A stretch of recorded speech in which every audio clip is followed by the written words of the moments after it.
여러분 안녕하십니까. 해도 너무한다 이런 생각이 들 때 없으십니까? 해도 너무한다. 지금 김정은 답방 문제가 그렇습니다. 문재인 정부는 북한으로부터 아무런 대답을 듣지 못하고 있습니다. 문 대통령은 김정은의 결단을 기다린다고 했지요. 도대체 온다는 것인지 못 온다는 것인지 이건 분명 해도 너무하는 것입니다. 북한이 아무리 전무후무한 폐쇄 국가요, 그쪽 최고 존엄이 국경선 밖으로 나갈 때는 미국 대통령 저리 가라 할 만큼 초특급 경호가 필요한 존재라고 하더라도 이건 해도 너무하고 있는 것이 옳시다. 지금 이 정부는 너무 목을 메고 있는 듯한 그런 인상을 줍니다. 손학규 바른미래당 대표는 답방 구걸이라는 표현을 썼더군요. 그러면 안 된다. 문재인 정권은 국민들의 자존감을 무너뜨리면 안 됩니다. 이 국민 자존감은 국가 생존과 국가 정체성에 버금갈 만큼 중요한 것입니다. 자, 김정은 답방 13일 온다, 아니다 18일 온다, 말은 왔다 갔다 하는데 청와대 국민소통수석은 지금까지 진척된 상황이 없다고 말하고 있습니다. 그랬다가 또 재촉하지는 않겠다 이렇게 말이 변했죠. 매달리지 않겠다, 조르지 않겠다, 그런 뜻으로 들립니다. 지지율 하락의 반등 기회로 삼으려 한다는 비난이 부담스러울 수도 있겠습니다. 이 시점쯤 되면 북한 선발대가 올 가능성도 없다고 합니다.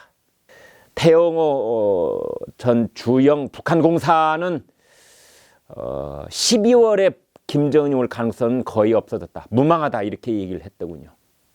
청와대는 김정은 답방 날짜가 갑자기 결정된다면 프레스센터를 설치하지 못할 수도 있다, 이런 말까지 하고 있습니다. 간단하게 정리를 해드리겠습니다. 김정은 안 오거나 못 오거나 연막전술이거나 셋 중 하나입니다. 자, 안 온다면 이유가 뭘까요? 미국이 김정은 입에 넣어주는, 북한의 입에 넣어주는 떡이 없기 때문일 것입니다. 북한이 원하고 있는 그것은 부분적인 제재 완화입니다. 문 대통령은 그런 북한의 입장을 여러 번 대변하는 발언을 유럽에서 하고 다녔죠. 그러다 막판에 문 대통령도 제재 유지가 필요하다는 쪽으로 태도가 바뀌었습니다. 그런 상황이라면 김정은은 안 오는 것일 수 있는 겁니다.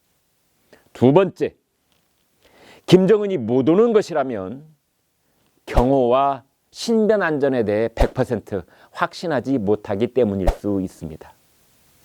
이 바로 최룡해, 리선권, 이용호 같은 충성파들이 끝까지 김정은의 답방을 만류하고 있기 때문일 것이다.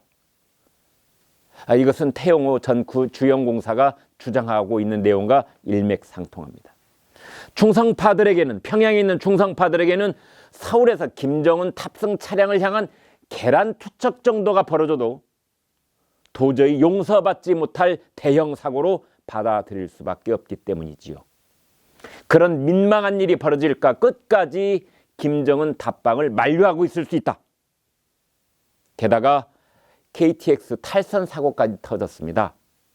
남북 경협, 그중에서 철도는 지금 가장 상징적인 이벤트가 되고 있는 마당에 찬물을 끼얹는 것이죠. 김정은 답방의 모양새가 구겨지고 말았습니다. 세 번째, 만약 연막전술이라면 지금 이 시점이면 그 가능성이 약해지고 있는 상황이지만 아직 그럴 수는 있습니다. 내일 혹은 모레 서울과 평양에서 깜짝 발표가 있을 수 있는 가능성입니다. 김정은의 서울 답방 혹은 제주도 직접 방문, 이런 식의 중국 방문식 발표가 나올 수 있습니다. 자, 그렇다면 조금 더 디테일로 들어가 보도록 하겠습니다. 만약에 김정은이 서울에 온다면 어디에서 묵을까? 영순위는 서울 광장동에 있는 워커힐 호텔입니다.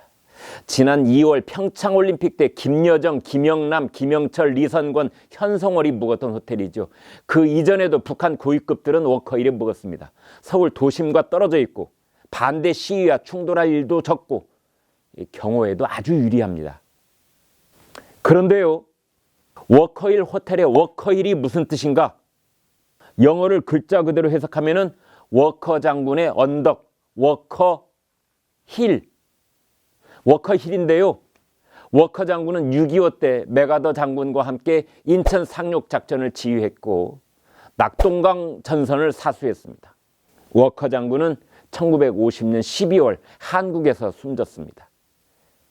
바로 그런 워커 장군의 영혼이 깃든 워커힐, 그곳에서 다른 사람은 몰라도 김정은이 직접 머무르기에는 부담스러울 수 있습니다.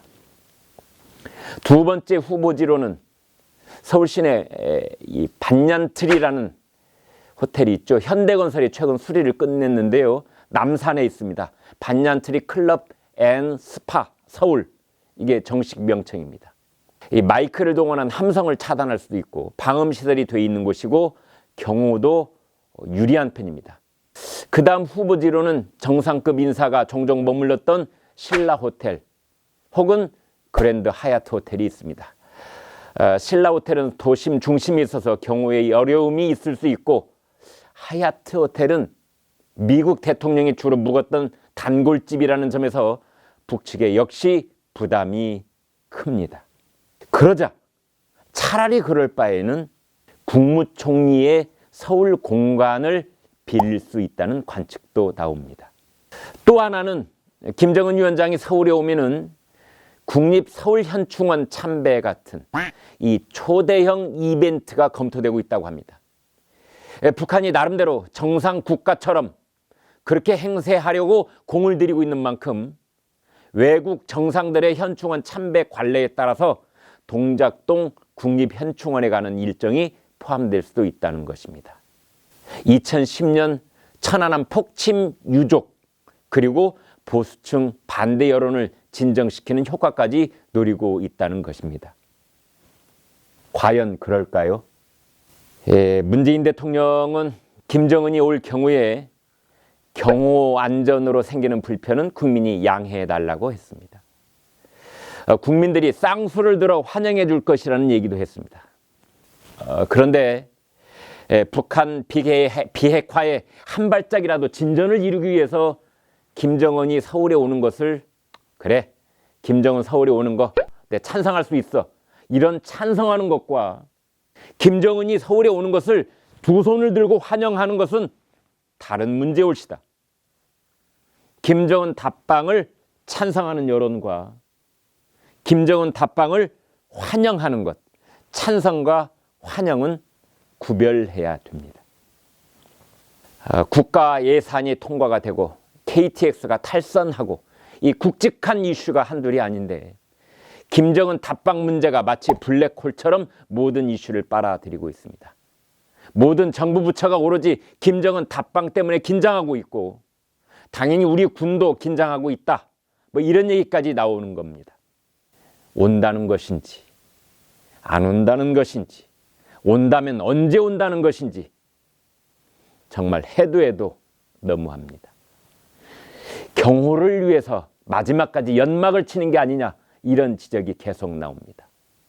이미 서울과 평양 사이에 답방 날짜가 합의돼 있으나 답방 당일까지 마치 아무런 합의도 없는 것처럼 연기를 피우고 있는 것은 아니냐는 지적인 것이지요. 청와대는 부인하고는 있습니다.